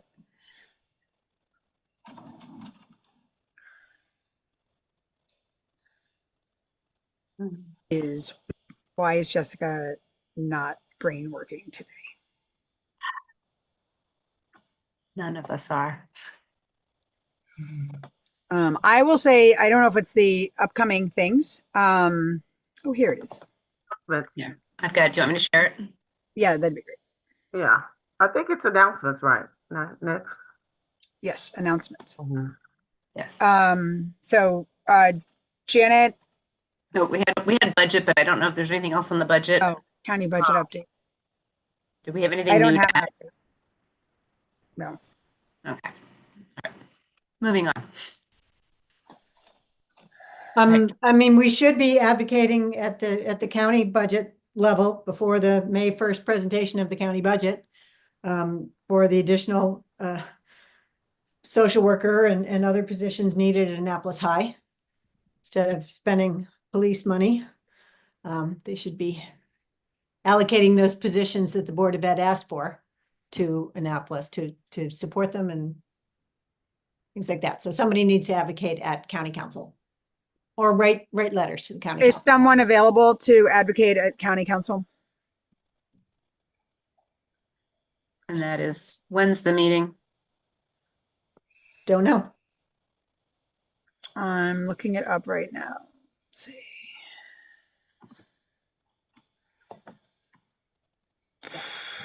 Next one's May 5th. Yeah. The budget presentation? No, I'm sorry. That is the next county council meeting. Let me look up when. Yeah, no, there's a whole hours and hours of budget presentation meeting. The budget presentation meetings, I think already, well, the district ones already happened. Right, but you can go to that's the town halls. You can go to the county council meetings anytime before the budget presentation on May 1st. It's usually May 1st each year. I don't know the exact date this year. You can go there and give 2 minutes of testimony to all, instead of having one council person, like we already have a very supportive Councilwoman Rodvian, you get to talk to the entire council that has to vote on the budget and tell them why. I've done this multiple years, but other people need to do it. Yeah, the presentation was on April 30th. The county executive presented it, looks like. Is on. Is April 30th. Oh, is on. It's not April 30th yet. Yes. Yes, so if there's any, write the entire council or attend a meeting prior to that date and provide public testimony in support of. Yeah, It makes me feel better that you don't even have children and you're confused as to what day it is. Just, I want to throw that out there. I'm glad to be I'm glad. And you can also submit feedback through the aacounty.org/county-council/F24-budget. Oh wait, no, never mind. That's wrong. That's 23. Hang on.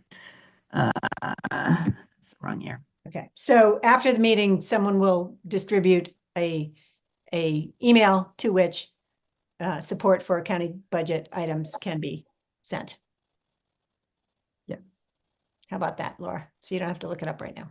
Okay, good, because I'm on the wrong page. It's not very help. It's confusing. Their website's Yeah, confusing. it's always been confusing. They don't put it in the county council place. They hide it in the budget thing, and I've talked to them multiple years in a row about this. It's confusing. Well, Jan, you know, we've been asking for that social worker and a counselor at the high school for at least 2 years, right? It's been more like 6 years. So is there a reason why it's not being put in the budget? Because got no each year they get about, they put like maybe 1 or 2 positions of additional social workers in the entire school system budget. And Dr. Bedell has said prior, like, he's like, well, you know, how would it look if my kid is going to Annapolis High and I put the social worker there, whatever. He doesn't want a perception that he's favoring Annapolis High. And the rest of, there's so few positions countywide that they are distributed to schools in need countywide. So just because we are in need, it has not risen to the top of their priority.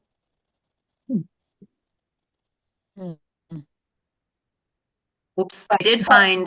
As you saw with Crofton, you know, advocating for a new school, unless you hammer continually and with large percentages of people, things don't get allocated your way. I did finally find the right page on there, and that is you can send comments to budget-comments@aacounty.org. So at the very least, if we could all, anyone watching, send a comment to them asking for an additional social worker at Annapolis High. Right. So that's just the county executive's comment. Oh, you're right. Accrual thing. So what you should actually be doing is we should be lobbying each of the county council people also. Yes, where they have the town halls. The town halls are over. Yeah. No, oh my gosh. Yeah. So you have to go back into the county council page and get all their emails and stuff. All right. Never mind. It No, is but there's still a submit comments thing. The one that I found was for last year, so I don't know. I just sent it to you, Laura. Okay, thank you. It's FY26 budget. So, okay. So, scholarships, let's move on to the scholarships open to Annapolis students. As we discussed, the Dylan Baylor scholarship has been extended through application period is extended through April 30th. And that is open to any student attending, any high school senior attending Annapolis. Do you have a presentation, Laura, or that's in or no? I don't think I have that in the presentation. That it's attending a Maryland school. Yeah, Also in District 30A. And lives in our, right. And lives in our District 30A and attending a Maryland career training or college program in Maryland. Also open right now, I think is still open, is the AMFM scholarship, which is for a student pursuing a degree in music. So I think I just shared that one on our Facebook page, so if you know any students, it's the Tim King AMFM scholarship. Also for students at Annapolis High School, the Boosters have 2 scholarships that are due tonight. They were extended from Friday and are due tonight. So Sports uh, boosters open to any kid who participated in any sport while they were at a high. correct. So those are open. And does anyone else have any local scholarships to share?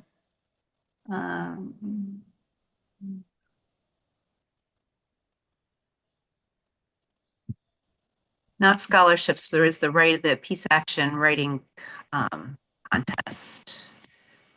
Any student from Anne Arundel County who wants to matriculate to Morgan State University can go to our website and apply for a scholarship. And I think the deadline is May 3rd. And what's the website, Enid?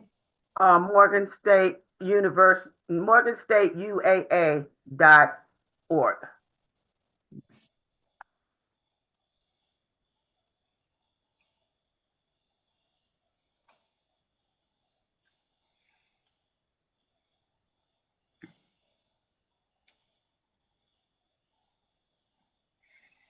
Okay.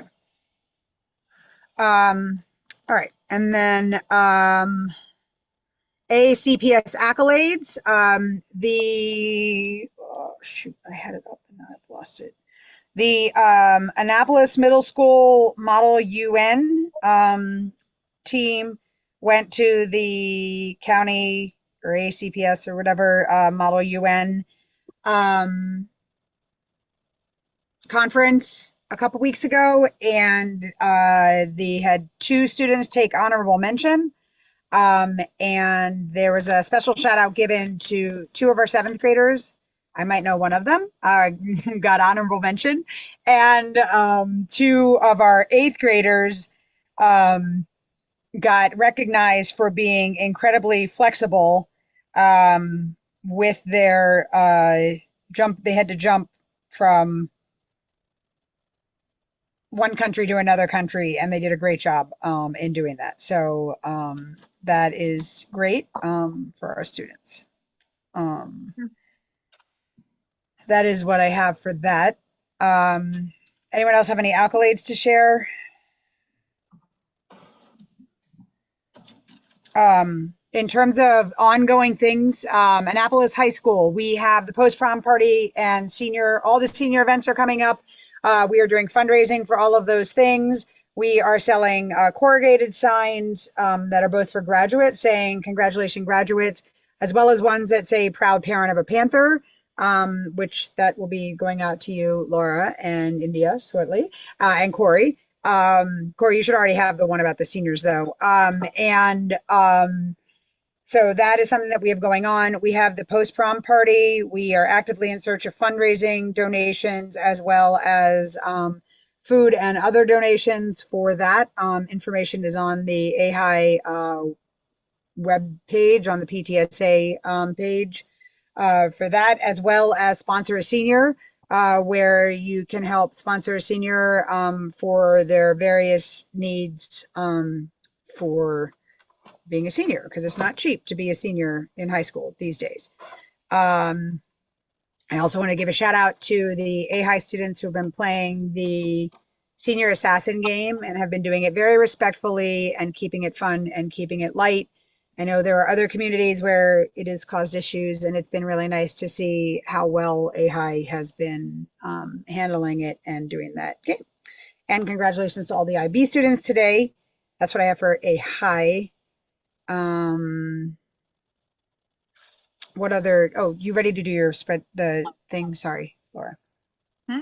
I just have community events. Yep, that'd be great. All right, hang on. And if anyone else has information to share, please do so. We've got Earth Day coming up at Annapolis High. They've got the 5K fun run, and they have other activities, arts and crafts and things like that. So that is Saturday the 26th from 8:30 to noon at the high school. We have Oh, there's a sports night at the high school for any 8th grade student who's interested in learning more about sports at the high school level. They have breakout sessions with the different coaches and the department overview. And I would imagine it says this was sent to the middle schools, but I would imagine too, if you have a current high school student who just wants to try a new sport or something like that, this would also be a great opportunity to go out and meet the coach and learn more about the teams. That's coming up. At AMS, April 25th is Dragon Night, and there were a whole bunch of things that they've got going on: music, games, soccer, basketball, hanging out with friends. This is actually, I just was sorry, I want to jump in here. This has changed. The person, Mindful Artistry, that was supposed to be showing up is not able to attend. So this is actually going to be a presentation on social media and how it affects middle and high school or students, how it affects students. So I think it's going to be a really fantastic presentation. Ms. Speller is going to be sharing a lot of information and resources. So if you are available, you do not have to have a student at AMS to attend Dragon Night for the adult part side of things. But I think it'll really be a fantastic evening. So if you're available, great, show up.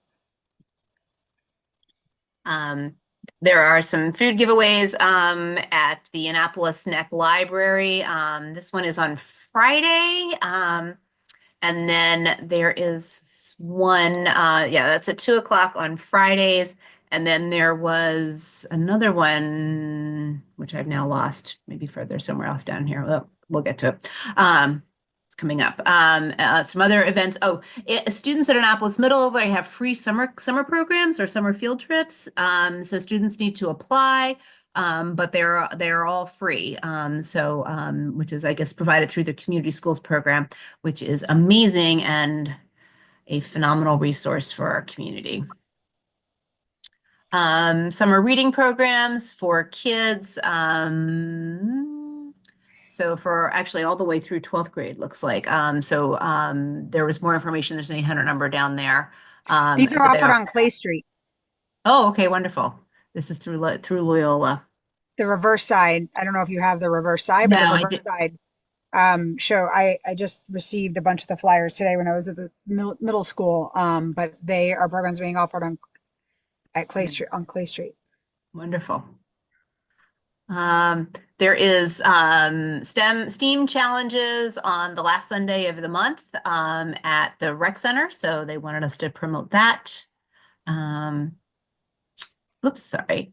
And then we have summer camps coming up. So we did the field trips at AMS. There are Maryland Hall has a whole bunch of camps that are, some of them are kind of pricey, but they do have scholarships. So they wanted to make sure that that we promoted that. If you scan the information here, it'll tell you more about how to apply, but they have funding, and I don't think they've gotten a lot of applications for it yet. So if you have a student who is interested in any of, and they've all kinds of programs at Maryland Hall. So if you have kids that are interested in them, make sure that you send them this information so they can apply. Yeah. Laura, can you send me that information, please? Yep. I have a grandchild coming this summer. Absolutely. We'll do. Mm-hmm. Actually, I'll send this whole presentation around. So if there's information that more folks want out of here that here. Oh, and I also wanted to point out right now, there is a really cool exhibit at Maryland Hall called Growing Through Expression. And that is all of the county students in the visual arts programs, not necessarily the kids in the arts program like at Apex, but like the other students who are not necessarily even like art majors, but kids that are just in our visual arts classes. This exhibit is really cool. I just walked through it the other day, and it's in there's two galleries at the Earl and Martino galleries on the second floor at Maryland Hall. And it is definitely worth just wandering through to take a look. The kids in our county, I'm always totally astounded by the art that is produced by the students in our public schools. And there are some really amazing things. These are the seniors, so the seniors this year, class of 2025. And some of these are really incredible. And it's free admission, so wander through. Thank you. And then Play Annapolis has a registration for summer sports programs is now open on their website. And also they have some financial assistance too. So if you go out to their website and you click on the apply now, they will have information for if you have a student that wants to participate in a sport or swim team or something this summer, get in touch with them if you need help with the fees. And then we have a Gen Cyber Week for middle schoolers that is through the community college. So there's information here. So it's free for students, but seats are limited and applications are due by the 30th. So if you have a middle schooler who might be interested in that, have them apply. The Martin Luther King parade was rescheduled to May 10th, so that is coming up, and there's all sorts of events that day as well. Oh, here's the other food pantry at Bates, Sunday from 11:30 to 12:30, and it's at the back of the school, so not in the front in the bus circle, but around the back of the school. So that is also available. Okay, and then we have food pantries at Tuesdays at Millsboro or Annapolis, the Eastport Library. And then there is a Boy, that's a lot of announcements, Laura. I know. That's great. Well, we were changing the stuff that this is what they're sending out to students, but I just want to give a shout out to a lot of these events because if there are things that folks are interested in. It's great. Thank you so much for doing that. Yeah. Yep. And I think, oh, and Bates is looking for guest speakers to talk to students. They're doing some career days and presentations for students. So if you are in a career that you'd like to go and talk to students at Bates, they would love to have you. So you can contact Janelle Crawford. Her information's on here as well. So if you have any interesting career that you want to share, I think I know they did was it mock? Did they do mock interviews or career days at AMS? And so now they're doing them over at Bates. And that's it. So that's all I got. Awesome. I also wanted to give a shout out to the musical at A-High. It was fantastic. So thanks to everyone that participated in that. It was great. They do such a great Yeah, job. what's the name of it? They did Crazy for You this What's the year. name? Oh, okay. Yep. Yeah. Okay. Do we have any unfinished business, new business, anything else anyone wants to share?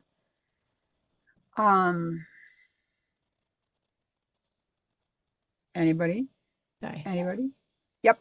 I'd like to note that in the recent real estate listings I looked at, it appears that Annapolis High is now rated a 4 out of 10 in the grade schools rating versus 3 out of 10.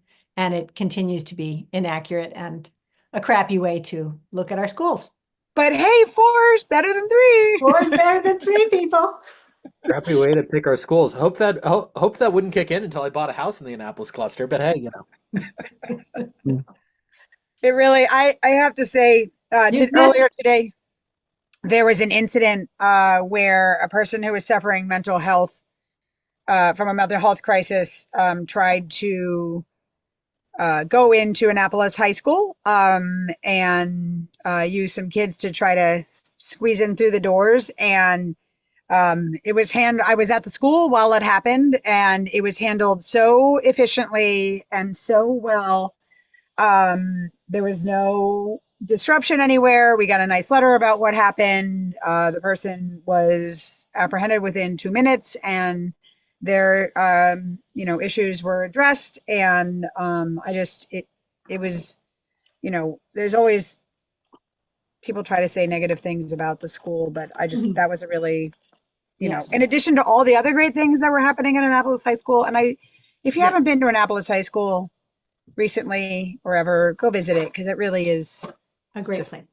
It really is awesome. All of our sports teams are doing awesome. Senior night for lacrosse is on Friday.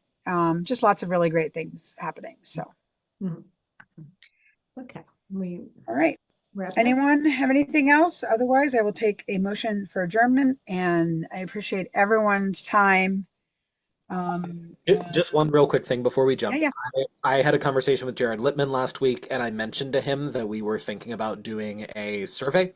And his point of view was that that would be a really good idea, and that he hopes that the commission would, for whoever becomes the next mayor, and my hope is to talk to Alderwoman Pindell Charles about this sometime in the next few weeks, that he hopes the commission would come up with a list of recommendations that the new mayor and their transition team could consider for youth services and alignment with schools in the city, and that be as data driven as possible. So just another good reason to do it. I know we were talking about that before, but he is bought in and on board if we want to go that way, and would want to incorporate that into his planning.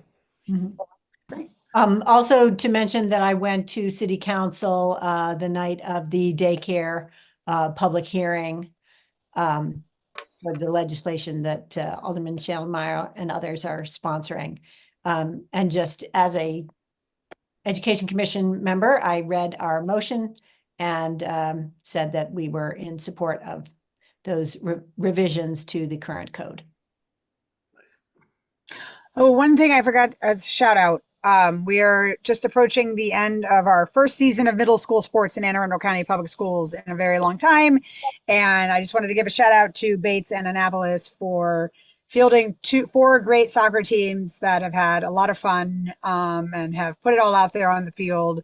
And the Annapolis boys team got their first win yesterday, which was pretty exciting to see. So go Annapolis, go Bates. And thank you, Dr. Bedell, for bringing back middle school sports. Yes, yes. All If we're right. done, I'll make a motion to adjourn. A second. All right. All in favor? All in favor? Anyone opposed? Aye. Have a great night. Thank you.